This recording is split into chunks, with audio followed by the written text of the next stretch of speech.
because you went to California, came back, said I need mental health treatment again, and I said okay, and now it's the third time you're saying that after we've had to go get you in California. You are found guilty in the murder case, and those 2 prior cases are true. Then you would be considered a habitual offender, which means your minimum punishment is 25 years in prison. And I just want to be able to at least finish.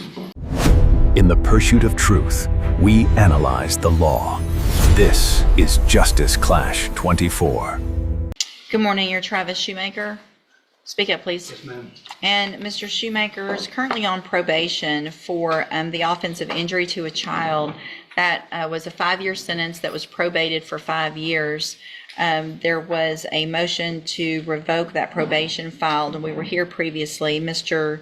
Shoemaker pled true to counts 1 through 9, which include...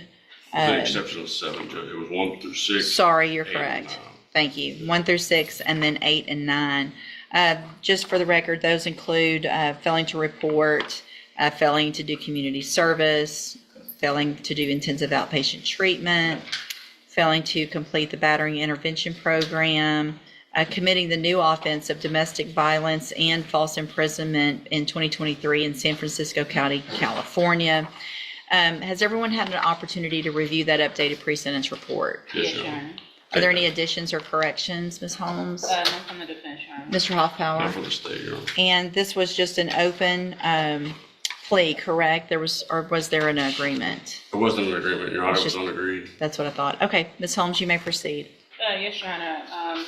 I've met with Mr. Shoemaker in regards to his violations with probation. Biggest issue is absconding and leaving the area, in which he at some point had to be extradited from California.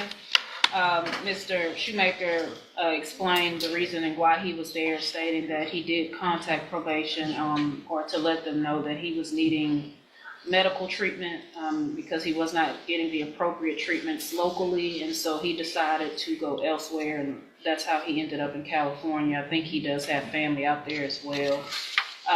One of the biggest issues, Judge, in my meetings with Mr. Shoemaker is mental health. It is my understanding that he was extended so that he could participate in some mental health treatment. I do feel that he does need to continue to have some type of mental health treatment. He is asking to be continued on probation so that he can get the appropriate treatment. In addition, maybe the court could consider the cognitive track of ISF as a means of helping Mr. Shoemaker get back on track, as well as if he does have that opportunity to continue to have the GPS monitoring, because we do know that the concern is him being a flight risk. And so I've explained to him, and he would be in agreement that if the court gave him that opportunity so that he could get his mental health back on track and to try to complete probation, that the GPS monitor is appropriate. I've also explained to him, because he had made a statement in regards to wanting to go to Hawaii. I personally told him that's not happening. And he then stated that he is willing to remain in Jefferson County and would seek help or additional aid so that he could have the appropriate housing to remain in Jefferson County, unless he is given some type of approval to travel. But Your Honor, Mr. Shoemaker is asking that the court give him another chance to get his probation back on track and to get the assistance of mental health treatment. So, and real quick, Mr. Hoffpower, I probably can... You understand.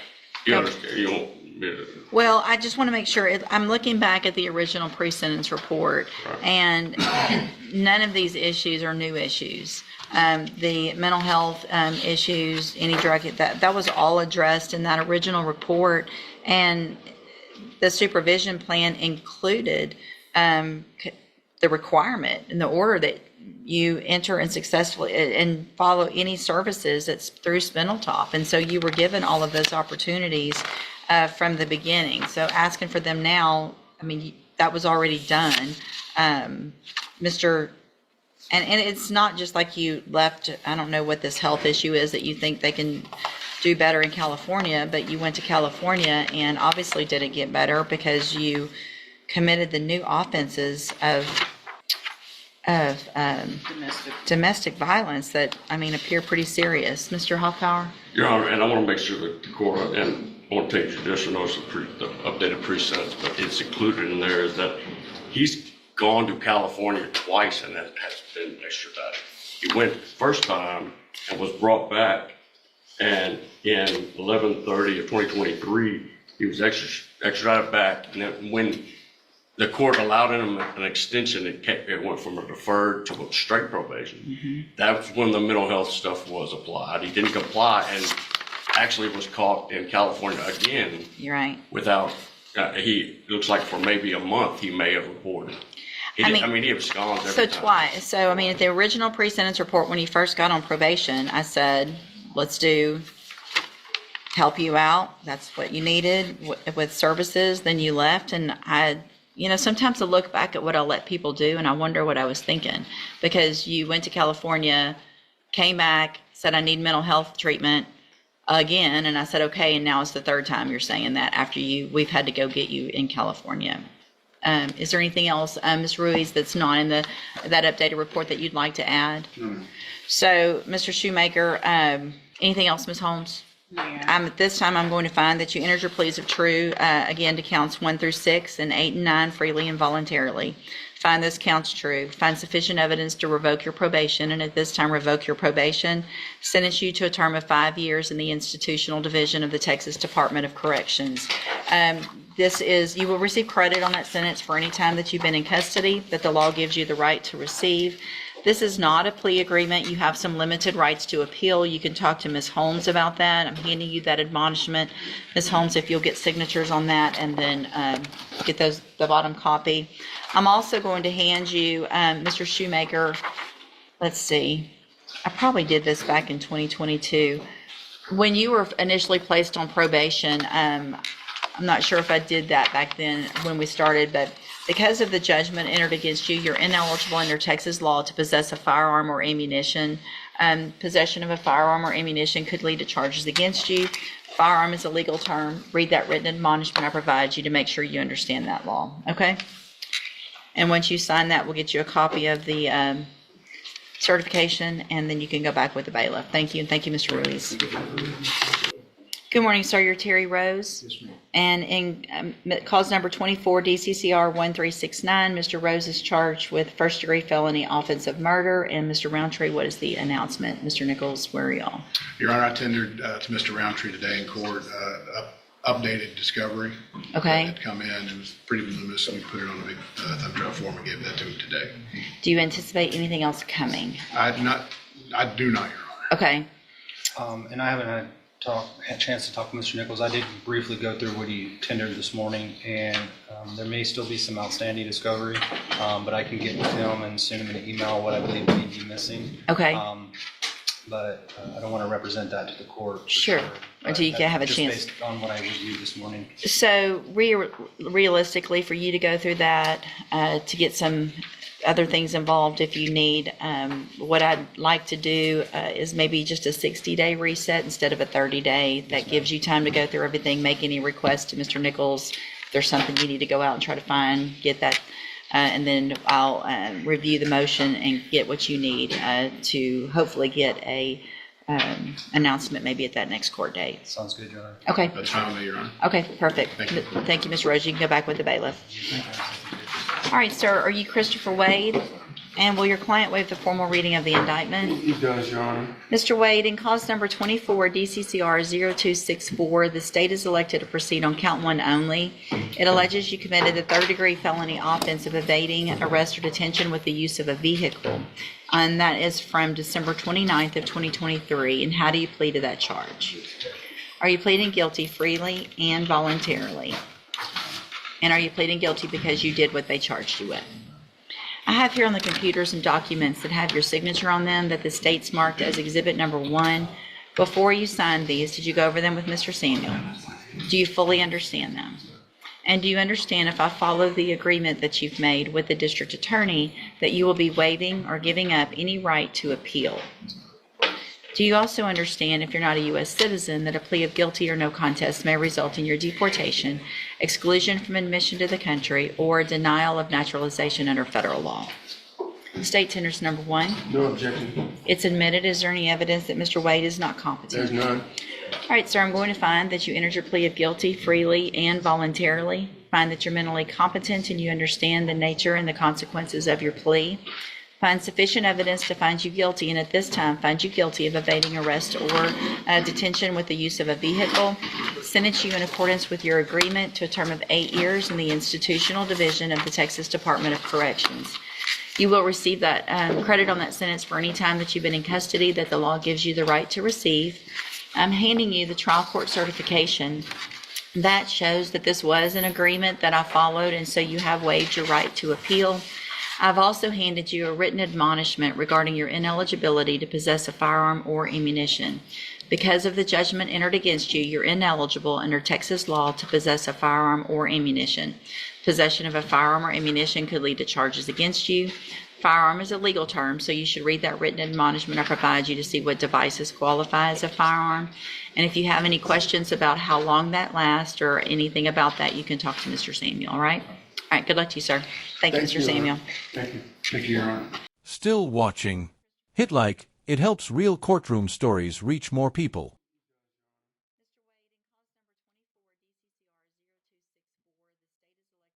Good morning, sir. Are you Brandon Dodd? Yes, ma'am. And Mr. Dodd, in cause number 24, DCCR 2418, you're charged with the first-degree felony offense of murder, and that is from October 14th of 2024. Your indictment alleges that you were previously convicted of aggravated robbery February 22nd of 2005. And what that means is that if, I'm sorry. Your Honor. Yes, sir. The state has also filed a notice of habitual offender. We've alleged an additional felony offense, electronically filed and served it on Mr. Reynolds I've got as it. well. I've got it right here. So in addition, Mr. Dodd, the state has filed the appropriate motion that alleges that there, in addition to that aggravated robbery, you were also convicted of attempted Hobbs Act robbery in the United States Eastern District of Texas, Beaumont Division, October 16th of 2019. What that means is that if you are found guilty in the murder case and those two prior cases are true, then you would be considered a habitual offender, which means your minimum punishment is 25 years in prison up to 99 years or life in prison. Do you understand? Yes, ma'am. And I have a plea bargain rejection here on the tablet that you've signed with Mr. Reynolds. It shows that the district attorney's office has made an offer if you wanted to enter a plea of guilty for a 35-year term in prison. You have every right to reject that. I want to make sure you understand what the possible consequences are if you go to trial and are found guilty and what your options are. Do you understand all of that? Yes, ma'am. And Mr. Coleman, is there any other information or discovery that you anticipate that you don't have? No, Your Honor, and for the record, I'd like to point out that the 35-year offer was a today-only offer. The original offer was higher than that. So I want to make sure you understand, Mr. Dodd, that after today, that 35-year offer will not be accepted by the court. So if you're not guilty, go to trial, that's fine. If you change your mind later and you want to enter a plea of guilty, it would either be to something different than that, or it would be open to the court unless there is some new evidence that Mr. Coleman and Mr. Reynolds weren't aware of today. Do you understand? And do you want to reject that offer and have your case set for trial? Yes, ma'am. All right, and Mr. Reynolds, you've got everything, and Well, Judge, there's a co-defendant in this case, and of course, I have not seen the co-defendant file, and there may be things that are inculpatory to the co-defendant that are exculpatory to my client. So I would like to be able to review that before I announce it ready. And we've Okay. had that discussion, and I'm happy to make that discovery available to Mr. Reynolds. okay, so I will go ahead and set it on the trial docket. If something about that information that you get once that's turned over to you changes the status of the case, just let Mr. Coleman know, let us know. We can make whatever change if there's any issues with regard to offers or negotiations based on that. Yes, ma'am. Okay, all right, you can go back with the bailiff. Good morning, are you Anthony Domingo? Yes, ma'am. And Mr. Domingo was previously in court, entered pleas of guilty to the third-degree felony offense of unlawful possession of a firearm by a felon and the second-degree felony offense of aggravated assault with a deadly weapon. There was an agreement for a cap of 8 years in each of those cases. I've received the pre-sentence report. Has everyone had an opportunity to review the report? We have, Judge. Yes, sir. Are there any additions or corrections? Nothing to finish, Judge. All right, Mr. Lewis, you may proceed. Judge, with Mr. Domingo, there was a situation, of course, where he had not been out of custody long at the time when he picked up this case, these two cases here. And when he was released from custody from TDC, he had made several strides as far as trying to get stable, as far as maybe finding somewhere to live, stable job, doing what he needs to do. Unfortunately, some of his decisions as far as who he was involved with at the time did not help matters. He also, according to see from the PSI, that there was some drug use that was going on. And from talking with him, I think a lot of that was self-medicating from a lot of the things he dealt with while he was in TDC until after. He lost several family members during that time period, and I believe he even came home to family members that was ill and lost them shortly after. And we believe that community supervision would have the structure of things, of vehicles that he would need to be able to address those issues, address any anger issues, that would allow him to not be in this situation again. I think his attitude, which is clear from his additional statement that he gave in regards to how he feels about the situation he's put himself in, as far as wanting to move forward and be productive. I think even probation and their recommendations as far as, allowing the court to know that there are things that are available that could help him to not be in this situation again. And that's what we're asking for, Judge, is that he's given that opportunity. Like I said, in that short time, he did make, a lot of strides. And I believe that going back to TDC at this point would be very counterproductive to his future that he still has out there for him. He's still young. He still, will have a life there afterwards. And he, as well as Mr. Domingo, would like to address the court as well. Go ahead, sir. Well, Miss, it's like this. I just got done doing 10 years before, 6 months before I got locked up. And I wasn't doing nothing besides really going to work and taking care of my son and helping my aunt out. That's what I say with trying to get myself together. And basically, Miss, like I just feel like, I don't really deserve no time, like, cause the thing is, like, you gonna do what you wanna do, Miss, but my thing is, like, I'm not a bad person. I don't get into stuff, my only thing is going to work and prospering and helping my family prosper and being there for my child, and he was staying with me before this happened. Since I've been home, he's been staying with me, because I've been out of his life since he was 1 year old, and I just want to be able to at least finish. Was it your kid or another kid that was in the house that day? It was my child. It was his son. Okay, so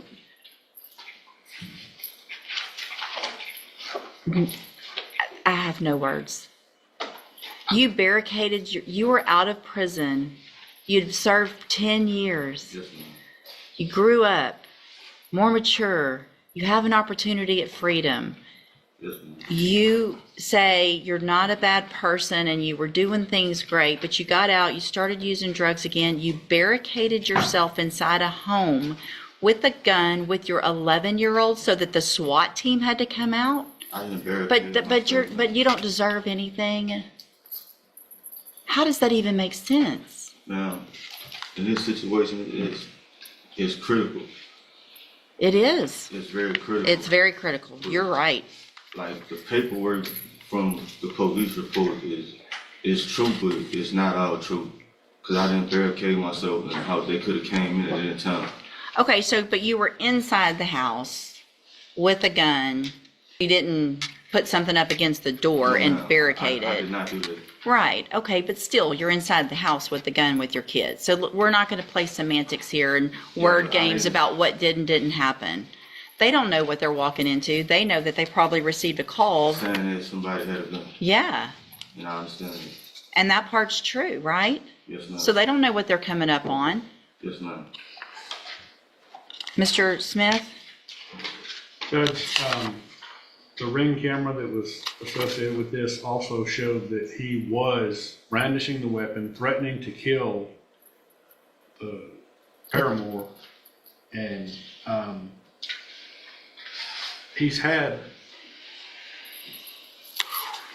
I believe, several chances at probation. He's never been able to successfully complete probation. He was on probation from 2011 until he finally got revoked on the other case in 2014.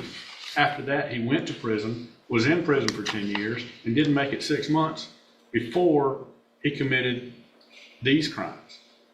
The chances of him actually being able to make probation are very small, I believe, and the fact that this could have been a lot worse had police not been calm and not just gone in the house. It could have been bad for her, for the boy, and for the defendant here. He has no education. He's probably limited to labor-type jobs only, and he's demonstrated an unwillingness to follow the law to make himself a useful member of society. He was using drugs, and a fairly substantial list of drugs. He was on alcohol, cannabis, Xanax, ecstasy, and codeine. Codeine. After having just gotten out of prison, and possessed a firearm and threatened people with the firearm. Was there some time when you got out of prison that you had to go to a halfway house? No, ma'am. Because you had to do all your time? I did all my time. You did every bit of it. Yes, ma'am. You know what that tells me? That tells me that you didn't act right while you were in prison. For the Because, most part, I didn't. most people make parole. Not You saying know? for the most part, I didn't. You didn't? I'm not gonna lie. Okay. About nothing, man. I was young. Like, going through TEC, it's hard to. I have no idea. I'm sure it's hard. I have And Judge, if I may, Yeah. I think some of the things I was talking about as far as the things that's available through probation, Judge, will help with his emotional stability. Because a lot of that was, like I said, the things he dealt with while he was there and what he came home to. Like I said, he made strides and everything as far as to try to get himself stable before he's taking care of himself. I think, he needs to spend more time on himself before he get into relationships and things like that could draw him to situations like this. Or not having that emotional stability. All right, anything else? Mr. Domingo, I think you've had all the opportunities. The fact that you got out and immediately started using drugs, all the drugs, and Can I speak music? yes, When I filled out my PSI, I filled out my PSI for all the drugs that I done did before, not for the drugs I was doing. I know, but so you said here though, that your date, it specifies on the PSI the date of your last use of drugs. So this shows that you last used alcohol April 23rd of 2024, Yeah, I do. okay? That you last used marijuana February of 2024, so that was in between when you got out of prison and when you got locked up again. It shows that you last used Xanax March of 2024, which is in between that 6-month time. It shows you last used ecstasy March of 2024, which is in between that time. It shows that you last used codeine in between that time, March of 2024. So it shows that you didn't just get out and have a couple drinks and maybe smoke a little marijuana. You just got out and did all this stuff. And got yourself in this position to completely traumatize your own child. I'm going to find that you entered your pleas of guilty in each case freely and voluntarily. And cause number 24 DCCR 1021, find sufficient evidence to find you guilty, and at this time find you guilty of unlawful possession of a firearm by felon. Sentence you to a term of 8 years in the institutional division of the Texas Department of Corrections. You will receive credit on that sentence for any time that you've been in custody that the law gives you the right to receive. In cause number 24 DCCR 1022, find sufficient evidence to find you guilty, and at this time find you guilty of aggravated assault with a deadly weapon. Sentence you in accordance with your agreement to a term of 8 years in the institutional division of the Texas Department of Corrections. You will also receive credit on that sentence for any time that you've been in custody that the law gives you the right to receive. These cases will run concurrently, which means together at the same time. Now, here's something, Mr. Domingo, that I don't normally say. You clearly need some help. I'm not going to say that you don't. If you're going to get your life together, it's up to you to get that help. But let me explain something also. Don't talk over me, because I'm not even sure I want to say what I was about to say.